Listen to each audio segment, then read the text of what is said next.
everyone. Looks like we're still gathering. It's about 10:58. We'll start fairly soon.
Dylan, I just made you a host, so you should be able to share your screen and do whatever you need to do as a host.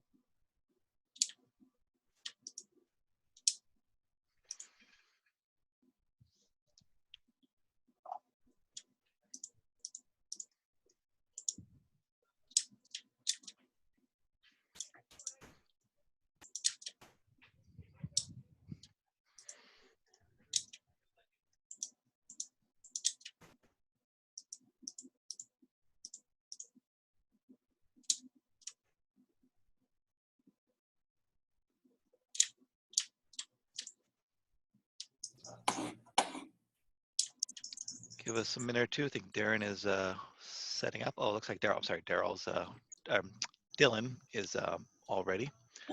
So, well, thank you for joining us today. I'm pleased to have Dylan Hasselquist with California State University, Polytechnic University of Pomona. Sorry, it's kind of noisy back here. I'll do my best to be heard.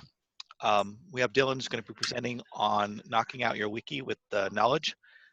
This is a presentation he's going to give at Knowledge 17, and so he's been gracious enough to give us a preview here. So thank you, Dylan, for offering to present to us. You can go ahead and start anytime. Okay, I appreciate everyone here giving us some feedback. So with me, I have Evan Miller, who's also a ServiceNow developer, and he's going to be my co-presenter at Knowledge. So we're just going to start sharing screen here, and we'll get the presentation started in a moment.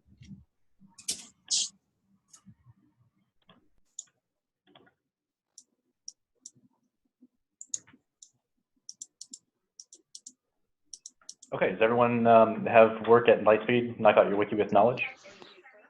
I can see your presentation. Okay, we'll just get started then. And I'm going to go ahead and mute everybody. So just raise your hand if you have a question or need to be unmuted.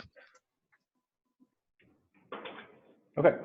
So our presentation is called Knock Out Your Wiki with Knowledge, and this is kind of detailing our conversion from our MediaWiki system to ServiceNow. So as I mentioned, my name is Dylan Hasselquist. I'm an IT program administrator, and I've got Evan Miller here with me, who is our ServiceNow developer also. So brief look at the agenda. We're going to talk a little bit about who we are, what did we do, and we're going to talk about how when we went live, we started with just incident change requests, kind of the typical implementation, and then we deferred knowledge to a little bit later. And so that was the point about a year ago that we decided it was time to go ahead and knock that out. So why do we do it? We wanted to start using ServiceNow more to get a better return on investment, but also we liked a comprehensive process for submitting knowledge articles, reviewing and editing them, and eventually retiring them. And any process that we did have happened entirely through email. So by utilizing ServiceNow, we can get everyone working in the same system. So how do we do it? We supplemented our developer staff, and this was a time where Evan had just come on board, and previously I was the only ServiceNow developer that we had. We had a handful of administrators, but that was the only real development staff that we had. So we supplemented that with a senior project team, or in a corporation, what can be related to an intern team, and that took place over a 10-week period. Over here, we're on the quarter system. So with direction and supervision from the ServiceNow developer staff, Evan and myself, as well as the other admins, a student team was enabled to do a migration of knowledge articles to ServiceNow from MediaWiki. And that followed, it was a capstone course for them. So we worked closely with them to establish the requirements and provide technical support as far as the actual conversion process. So from there, we introduced the knowledge draft process for IT users to submit. And that was something that we added after the fact, after the student team had done their work. And we're also going to talk a little bit about what the results are and what the metrics we can now gather are, where previously it was a nightmare to get any data out. Whereas with ServiceNow, we can get regular reports and really drill down into some of the metrics that we're concerned about. Okay, so I'm Dylan Hasselquist. My function is to develop and administrate ServiceNow. I've got 3 years of ServiceNow development experience, and that's started here at Cal Poly from our implementation of June 2014. My expertise is in business process, development, analytics, administration. Some of the achievements here at Cal Poly was our successful implementation to begin with, but also the implementation of Service Portal, which is what we use for our employee self-service portal as well as our end users. Mobile-friendly design and communications with our users. So our current projects are continued improvement of automation within the areas of IT, HR, and student services. Next, Evan's going to talk a little bit. Hi, I'm Evan Miller. I joined the ServiceNow team at Cal Poly Pomona about 2 years ago, about when we did this MediaWiki conversion process. Other than that, I've been supplementing, implementing HR into ServiceNow, various other small IT projects, here and there. Cal Poly Pomona has a few solutions to their enterprise problems, ServiceNow being one of them. OnBase as well is PeopleSoft for their student and faculty management. Our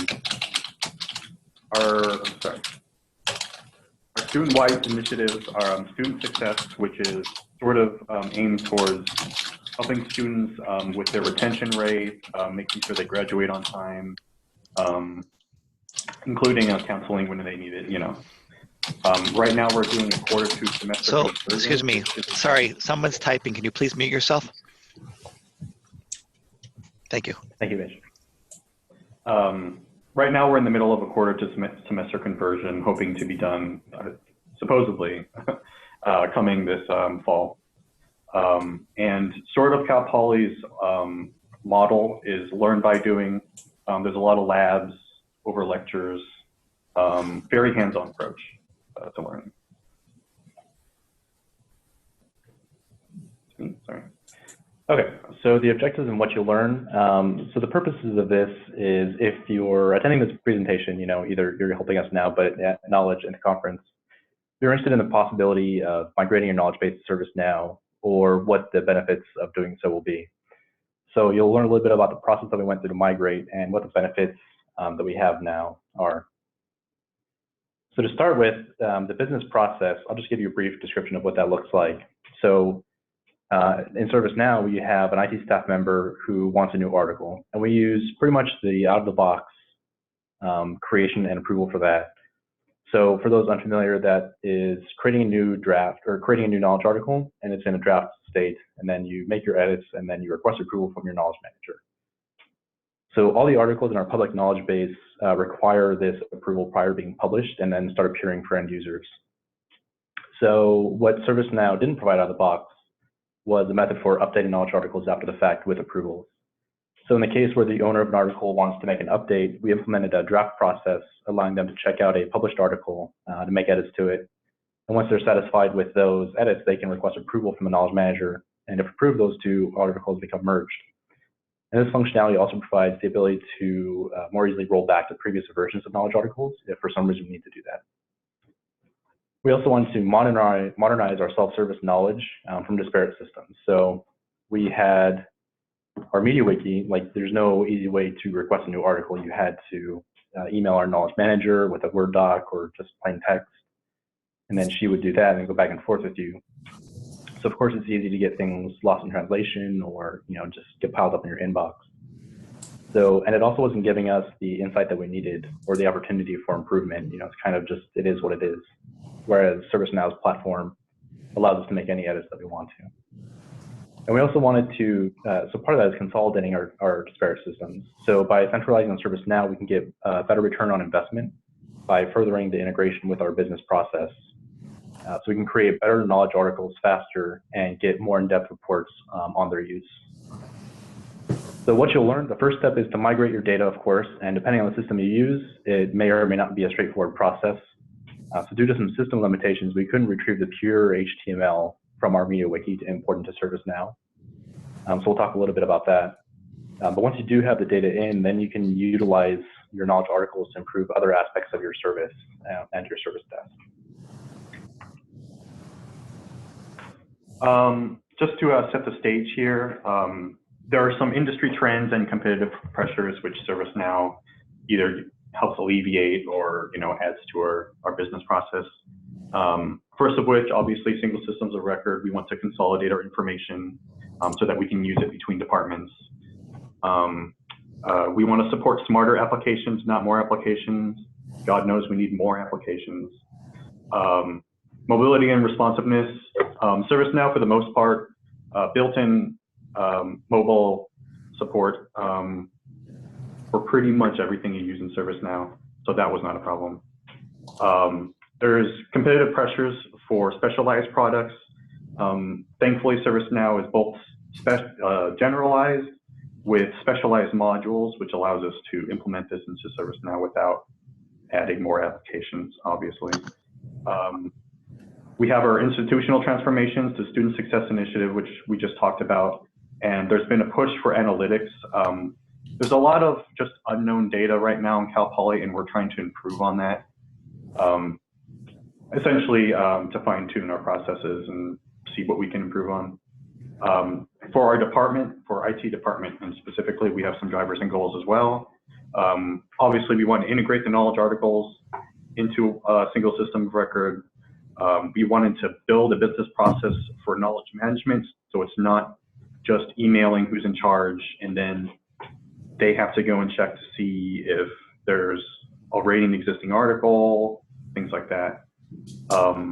And we want to manage the audience and currency of articles. We don't want dead information. We've got plenty of that, and we want to get rid of it.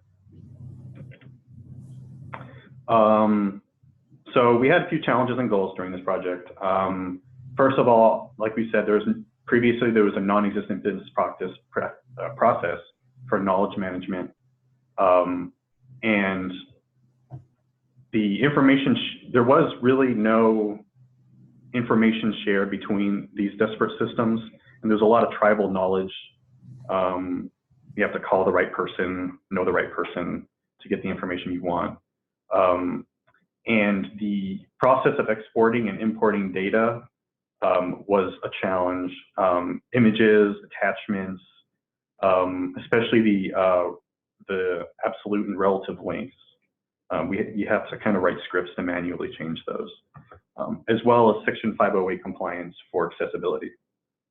Overall, our main goals were to create a single system for creating, maintaining, and managing knowledge articles. We also wanted to automate knowledge drafts and approvals to essentially make sure our staff has to interact the least amount with ServiceNow. And we wanted a deeper integration with our service desk to resolve incidents and requests, so they could just link appropriate articles and find the information they need quickly. Okay, so this is our solution at a glance, and I'll be doing a demo to highlight some of the functionality that maybe not be obvious. But this is a look at Service Portal in ServiceNow, and if you're not using it, I highly recommend it. It's mobile first, and it lets you easily build it in low code or medium code or even high code environments. But this is where we direct all our users. So previously we had a portal for IT and getting, creating incidents, creating requests, and viewing your tickets. And then we had another portal called eHelp, which we've now centralized in ServiceNow, which was where you would go to view knowledge articles. So you had two different portals that the users would have to navigate. So what having ServiceNow and Service Portal does is it gives us like a single search box where you enter your query there and you'll find knowledge articles, you'll find record producers in ServiceNow, or catalog items. So it's, for the end user, it's much easier. You just go to one place and you enter your search query and you'll get the appropriate results. So the solution, the strategy that we had first was to determine the scope. And the first thing we met with our project team was what the end result had to be. And that was that articles that were in our old MediaWiki system had to be moved to ServiceNow, and we had to maintain their links within and to one another. So that was a little bit of a challenge, as I've mentioned, because you've got a MediaWiki link that's got an entirely different method for building a URL to link to another knowledge article than ServiceNow did. So there was some custom development that we did to go through those articles and make those associations and replacements. So the next thing was the methodology for actually migrating the content. So some versions of MediaWiki appear to be able to export to pure HTML, which would have made our lives very easy, but that it appeared to be an option in our case. So all we could get was an XML export of the articles in MediaWiki format. So we ended up having to much more in-depth massage those into ServiceNow. So then we had to do some functional user training. So we had people that were conversant in ServiceNow, but had only used MediaWiki for managing articles, and really only had experience in ServiceNow and being an end user. So we had to make sure that they knew how to manage the articles and how to manage the workflow in ServiceNow, and then also our end user training. So letting users know that where they go for knowledge articles is now the same place that they go for IT help. So we did several communications for that. We also did some redirections on our old portal to now go to ServiceNow. And finally was just managing resources. So our on-campus developer effort was supplemented by a senior project team and student assistants. And the reason for that was the demand for ServiceNow development was so high that it really wasn't in the books to take the effort to convert the MediaWiki articles into ServiceNow. Even though we really wanted to, we just didn't have the resources. So Evan actually had to kind of twist my arm a little bit. I wasn't sure if we could take a senior project team in 10 weeks and actually get them to produce value and be giving them something in return. But I think we definitely did that, and we'll be talking a little bit about that in the additional slides. So this is the timeline for our project. To be more specific, this was specifically aimed towards our project team to get them up to speed and get this done within 10 weeks, which is a quarter. Week one was kickoff. Mostly this was giving them the scope of the problem and the kind of requirements that we're asking for. The next week was the ServiceNow primer. Basically, none of these students had ever really touched it. So we got them up to speed on how to use it. Starting from around week 3 was I would say the hardcore development. One of the most important parts was the XML parser. That was essentially trying to get the appropriate data from the articles and trying to massage that data into what ServiceNow would like. And then there was another long segment of screen scraping where they essentially went through they gathered all the articles from the MediaWiki database and applied their changes and validated their changes over and over. It was very iterative. About every week, they'd find something new that they would have to go in and tweak their code a little bit to make sure it all comes out clean. That was actually I would say the most important aspect of going through this process was the validation. There's just so many ways you can screw this up. And usually it's better to do it at the source before you bring it in rather than trying to do a band-aid later. So the entire development process took around, as you can see here, like 6-7 weeks After which they were integrating their changes into ServiceNow, importing it through data import sets and transform maps, things like that. All the while, there was QA going on this entire time, either by us or by other team members. There was a couple team members that were almost exclusively QA, which really I feel like was a huge benefit for their team. After this 10 weeks, we did not technically go live. This was more to get the raw data that we wanted in the right format so that we could review it a little bit more finally later on. But we went live not too long after, once we actually went through and put them in.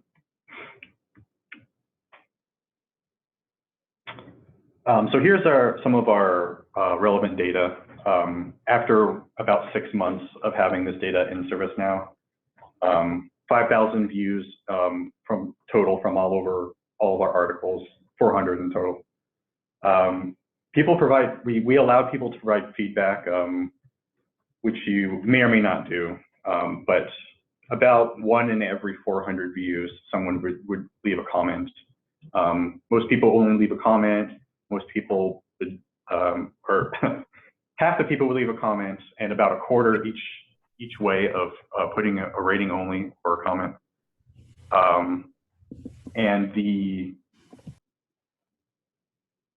Sorry. So the final one is what we couldn't really gather before is how many articles are stale or unused. So now we can actually get a percentage of our articles that say have fewer than 10 views or whatever that number is to determine where it's no longer worth the effort to maintain a knowledge article, especially if it's a long one, if it's not getting viewed. So that might mean the knowledge article isn't useful or people aren't finding it. So what we couldn't really gather before, now we can find if articles are being used or not and why that might be. It's important to note that we could not get this information from MediaWiki. This is something special from ServiceNow that was pretty easy to get once the articles have been breathing for a while.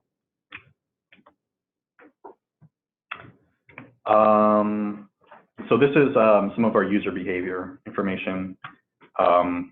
The rate of self-service tickets is holding about steady, even after implementing this. There's more IT staff involvement, however, and one thing that we're looking to. Less IT staff. Sorry. Less IT staff. Oh, sorry. There's less IT staff involvement as a result, due to self-service, and we're starting to target over-the-phone support, walk-up traffic.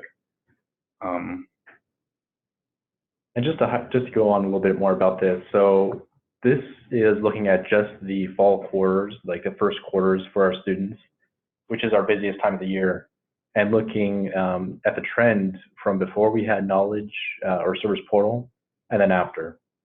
So you can see that the phone, the yellow line at the top, tends to stay relatively static. It's just going, more or less straight up, whereas self-service was increasing and then kind of tapered off. And this was really the users that we wanted to target because they're the ones that are already in our portal and self-fulfilling.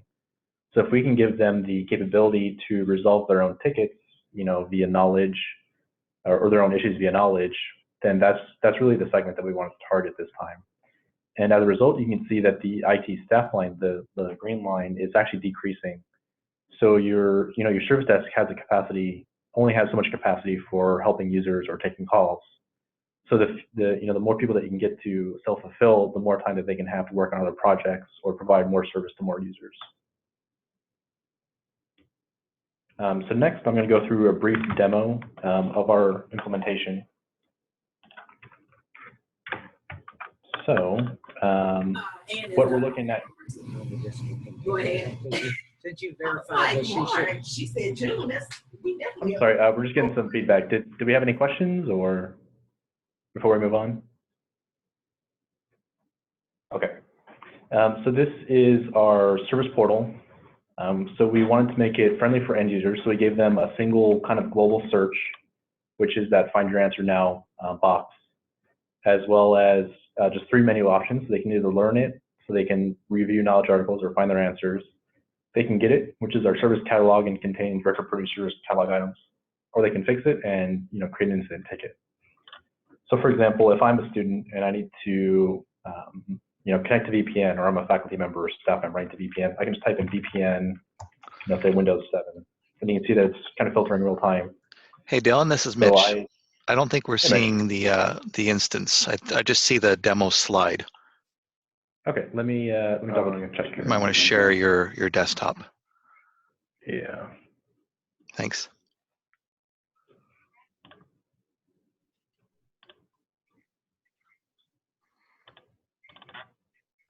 Okay, how about now? I see it now, thank you. Okay, thanks for that. Okay, so I'll just back up for a second. So this is our service portal. So it's branded with Cal Poly Pomona, and we've kept the eHelp brand so that the users that were using the old system now know that they're in the right place to get the knowledge articles. So we've got the learn it, get it, and fix it, and that's our knowledge articles, our service catalog, and our incident modules, respectively. So for example, if I wanted to find my answer, I can just start typing, we'll say VPN Windows 7, like I'm trying to learn how to set it up. So I'll click the first result, and here's the knowledge article. So we can see at the top how many views it has, when it was last updated, so the user knows how current it is, as well as the overall rating. And on the top right, we have some other top rated articles and top viewed. But this knowledge article is talking about Windows 7 and how to set up a VPN. So we can see that our knowledge manager has included a bunch of screenshots. So I could go through here and follow all our steps. And at the bottom, we've included a little area for the user to leave feedback.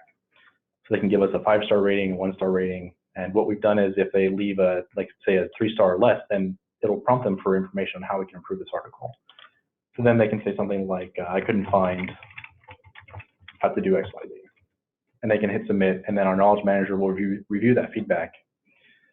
So the next time that they're going to look at the list of knowledge articles, which is what I have on screen now.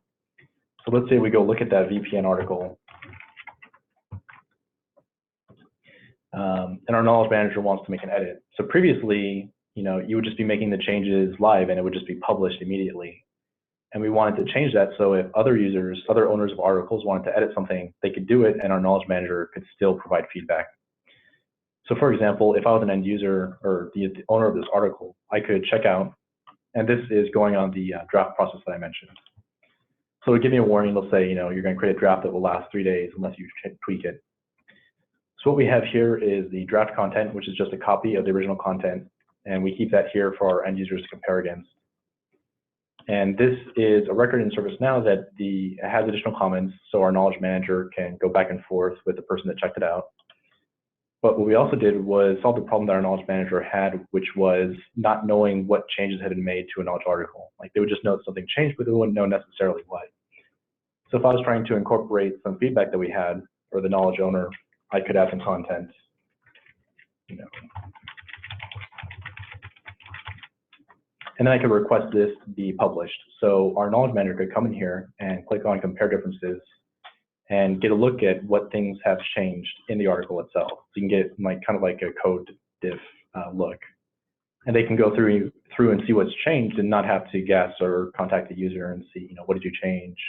What's the impact going to be to our users? And if that all looks good, then the knowledge manager can approve this. So I could request approval, and that goes to our knowledge group. And then once that's approved, then it just goes straight back into the published knowledge article, and now those changes are live. So what previously would happen through email or phone calls and a lot of back and forth now just occurs more naturally in the system itself.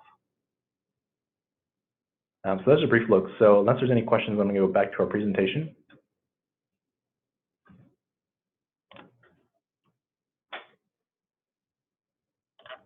Okay.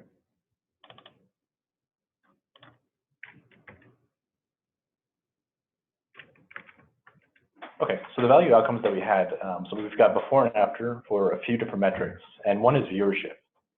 So before, the best we could do was just Google Analytics, and finding these metrics was a little difficult, and our knowledge manager didn't really have it at their fingertips like they do in ServiceNow. So now, before you'd have to go through Google Analytics, open an Excel sheet, compile a bunch of data. Whereas now you can just open a report in ServiceNow and say, okay, well, we've got 50,000 views in the last 6 months. and 10 articles are getting the majority of those, for example. So 2 was feedback, and before that was only by email. Like we had a link on our website for knowledge management and Media Wiki, which would open a form, which would then send an email to our service desk, who would then copy and paste that and make a new, incident ticket and assign that to our knowledge manager. Whereas now it's just, at the bottom, it's in the footer of each article. So the appropriate users get that feedback directly. And as I've mentioned, we find that about 1 in 400 users will provide feedback, or 1 in 400 reviews will provide feedback. And that's a number that seems to be increasing, and we want to encourage that so that users are helping improve their own knowledge base. As far as single system of record, there was no tie-in to ServiceNow before. The entire knowledge editing process happened almost solely within email or phone calls, and there was no way for us to improve our platform with those knowledge articles. We could link to them, but then you'd have to open a new browser tab, search for the article there, and then link them.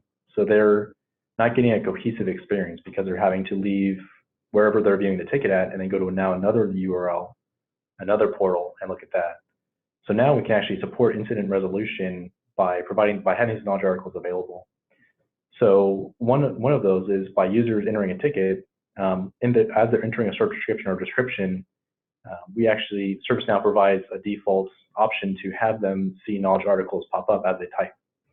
So even if they hadn't searched for their issue beforehand, as they start filling out a ticket, they'll see some of the best matched articles. And 2, if we do get an incident, our staff can see if it's an issue we've had before, so we can just read from a knowledge article and have the same steps every time. Or if it's something new that they're getting, then they can even suggest a new knowledge article be created for this actual issue. And finally, empowering users. So users had to log into another system to make a ticket in the old world. They had to, if the VPN issue is not solving their problem, then they have to now go to the IT portal and make a ticket and then relate what they were doing. Whereas now, what we can do is if they're reviewing a knowledge article and they still need help, and they click the, I need more help, then we can let that record producer tell the IT staff that this is the knowledge article they're reviewing, and this is probably what they need help with. So both improving the experience for them and increasing the availability of self-service for our end users. So our value outcomes. So these are some interesting numbers that we're still actually compiling. So I'd appreciate feedback on this, but we have an increase of 5% and increasing of IT staff articles. So these are articles that IT staff members started and created themselves. And in addition to that, we have a fair number of drafts. So now, instead of emailing our knowledge manager and asking her to make these edits on our behalf, they can just go make the edits that they need and then request approval. And as I mentioned, we're getting about 1 in 400 users leaving feedback. And we're using that feedback to enforce knowledge article content. And sometimes they leave, just advice on other things. And sometimes they leave social security numbers. So that can be a concern. You want to make sure that you are moderating that and at least looking at that. And we're empowering users to improve their experience by using self-service. So, our students now are all on their phones and they want to help themselves. They don't want to have to go and create a ticket or have someone have to help them. They're wanting to get that kind of self-resolution. So if we make it available, then they'll use it. If you build it, they will come. So some of our lessons learned. So determine the business process sooner rather than later. And in our case, we kind of did the knowledge draft system a little bit after we did the conversion, where it would have been beneficial just to know ahead of time we want to have an end-to-end system. So in our case, it worked out well, but I think keep in mind as you're doing this conversion what you want to get out of it. Second is to include your functional user. So in our case, this is our knowledge managers or our IT staff that are actually fairly significant knowledge creators, and make sure that the interface works for them and is giving them the tools that they need to do their job. And this was something that we had kept in mind, but we hadn't worked as in depth as we wanted to with our knowledge manager. So that a little bit of development continued on that effort. Like one example is the differences between articles. This is something that she couldn't do in Media Wiki, and now she can actually ask for those kinds of things, and we can deliver those solutions. Third is don't wait for the perfect solution. It's difficult to avoid the problems that you have by waiting to implement. So I have a few quotes actually that I've heard and I like about this, but one is, don't sacrifice good for perfect. And the other is, if you don't know where you're going, you're not going to know when you get there or not. And that was actually one of our knowledge reviewers' quotes. So I completely stole that. But it's, don't wait for everything to be just so, start using the platform and you'll start getting that return on investment immediately, and you continue to make gradual improvements on that. Fourth is integrating within ServiceNow allows new content creators to contribute more easily. So on our side, we had some IT staff members who really were excited to be able to create new knowledge articles, not have to do the Word document, email it, get it back, check the, track changes and this and that. They can just get in the platform, look at their tickets, make knowledge articles, and really contribute more to our knowledge base. And finally, as I mentioned before, students or interns can provide value and solve problems if you give them a scopable problem. And this goes back to, almost my reluctance to even, try and do this project, but we found that our student team kind of knocked it out of the park. They did the conversion, they provided value, and we gave them something in return, experience working with a platform that they can, then use in their careers. So to wrap up here are some of the next steps we're planning for our knowledge base in ServiceNow. First of all, we want to utilize the platform's integration into the chat service. Specifically, this is Connect, as it is labeled in ServiceNow. I think coming up this summer, they're going to start allowing students to ask live Connect questions to either the staff or the student assistants, and the ability to link articles directly within ServiceNow to a little chat window to the bottom right is going to be really helpful in allowing them to provide fast service that's just easy where the information is easy to obtain. And right now we're starting to review articles based on a bunch of different metrics. Dates, we're starting to develop a workflow for retirement so that they can be either updated or just hacked out of the system if it's not considered a useful article. Also based on viewership, articles that are simply not read very much, cut out some of the fat. Based on the content, if there's duplicate content, which in the old Media Wiki system, that was kind of a rampant problem. We'd find duplicate articles that more or less say the same thing with just different titles, things like that. And the audience, we're starting to gear articles, or at least classify articles for students or faculty or staff. And that's going to allow us to provide more customized service. So our top takeaways for this, biggest one possibly is just to do it. Again, don't sacrifice good for perfect. If you wait for months for the ideal go live, it's really not going to be as beneficial as having an acceptable solution and iterating upon that later.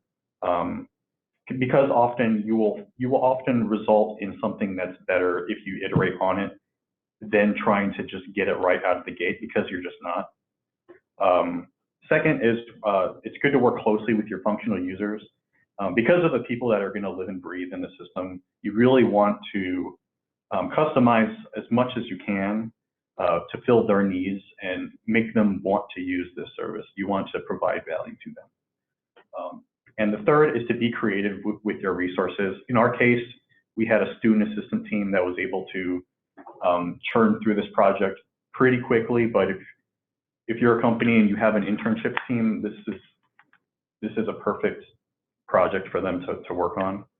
And they will get value out of it, again, because they're getting the experience that they're looking for to either help out your institution or take that experience elsewhere. Thank you for listening to our project. Yeah, thank you. Presentation. All right, excellent presentation. I think you guys knocked it out of the park. Dylan, do you mind if I put your email address in the chat window if people want to provide feedback on your presentation to kind of help you tweak it and improve it for the conference? Are you good with that? Absolutely. Yeah, and if you could you just add Evan on there and have suggest people email us both?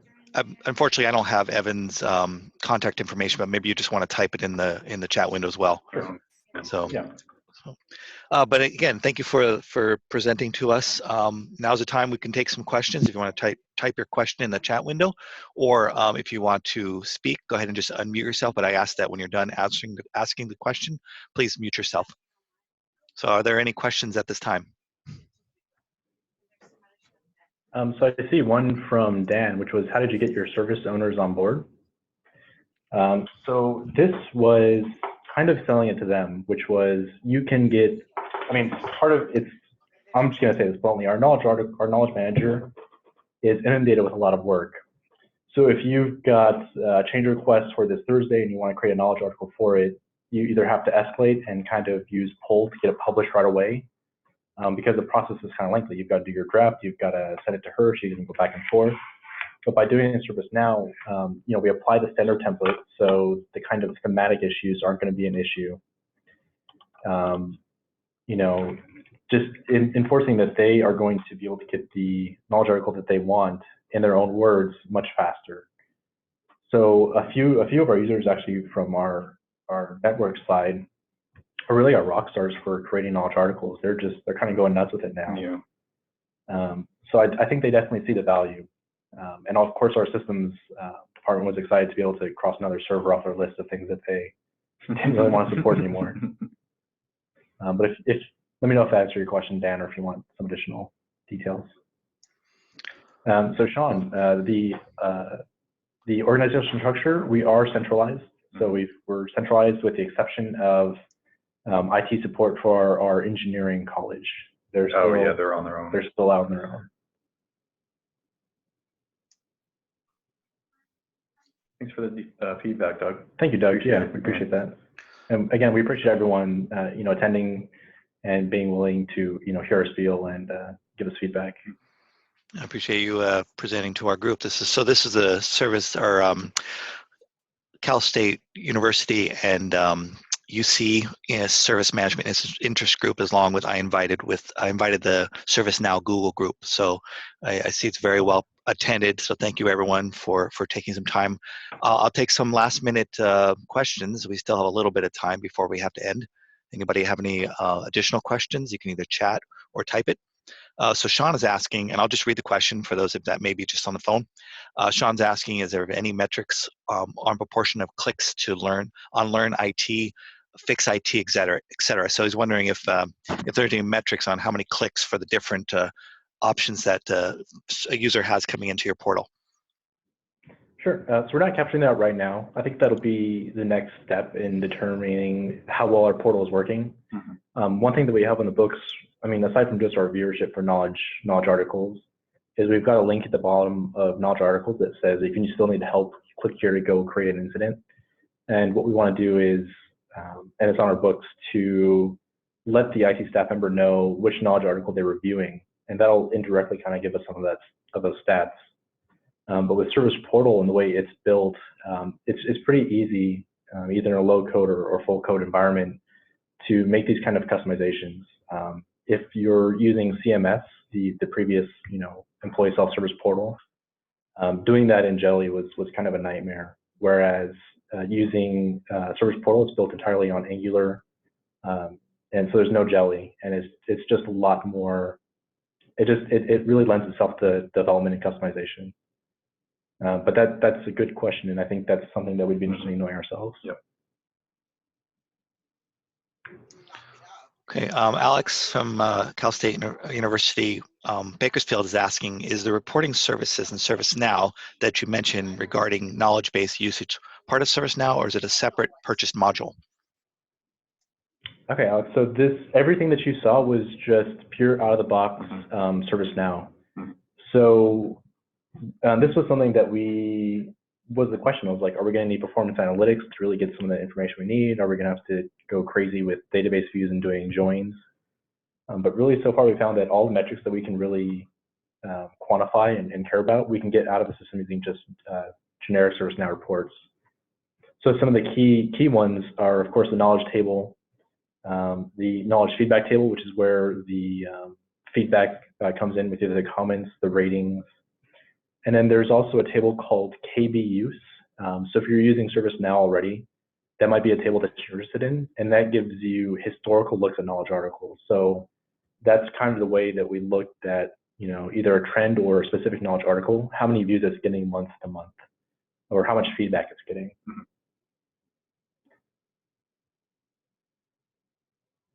Yeah. No problem. So yeah, and of course, if you're interested on how we built those reports, we'd be more than happy to share those. Yeah. Yeah, like Sean said, great job, guys. I think you have an excellent presentation for knowledge. Again, if you have feedback for Dylan and Evan, please email them at the email address provided. As mentioned, this session has been recorded, so I will post the recording and the chat log to the Google group, the ServiceNow Google group, as well as I'll send it out to our CSU UC Service Management group. Again, thank you so much for taking some time out to present. And everyone have a nice day. One more question to answer. Oh yes. Sorry. Go.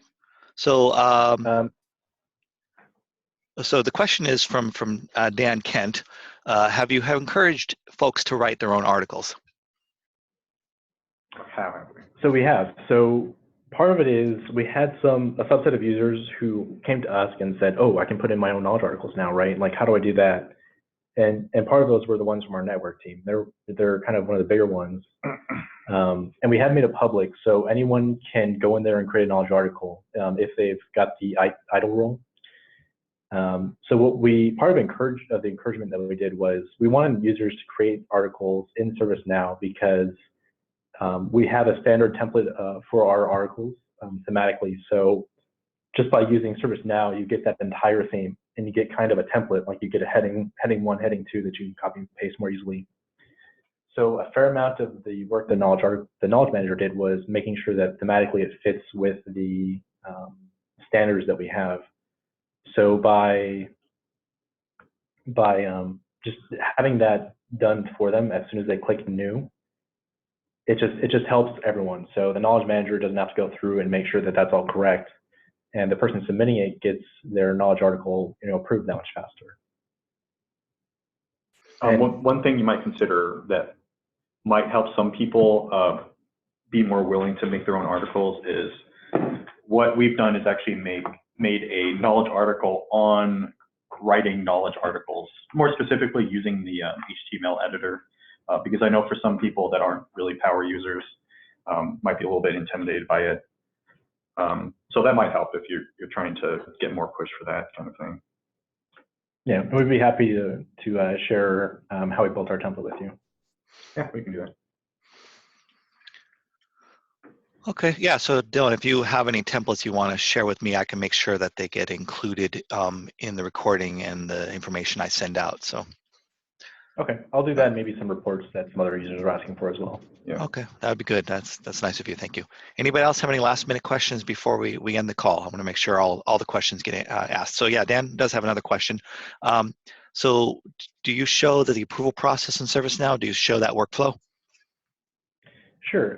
So I'm trying to remember, Dan, are you using ServiceNow already, or are you looking at using it? Okay, you do. So at the bottom of all knowledge articles, we have or included the show workflow UI action. You're on Helsinki. Okay. So yeah, if there's a show workflow UI action, so we've kind of trained our users. So if they want to know the status of something that doesn't have stage rendering already, like catalog items do, we encourage them to click on the show workflow button, and that will show them, whether the article is in the improvement step, if it's actually in their hands, they're not aware. So was your question if we showed it in our presentation or if we show in ServiceNow? Because if we show in ServiceNow, absolutely, our users can do that. But I think, so you said in the presentation. So yeah, I think that's actually good. I think that's definitely something that we should add based on your question. Probably. We can kind of show people how we do that. Yeah, that's the diagram. Yeah. Yeah, don't worry about asking questions. We have a little time, and we love questions. So I'll give anyone else an opportunity to ask another question before we end the call. So any last takers?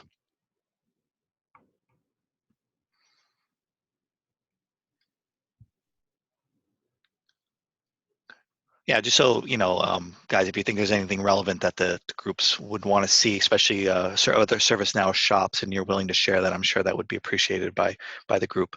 So we'll just cover that and things that you want to send us, Dylan, to kind of, share with the group. So. Sure, absolutely. Yeah. All right. So with that, I think we'll end the call. So everyone have a nice day and have a good rest of the day. Thank you, everyone. All right. Bye. Thanks for coming.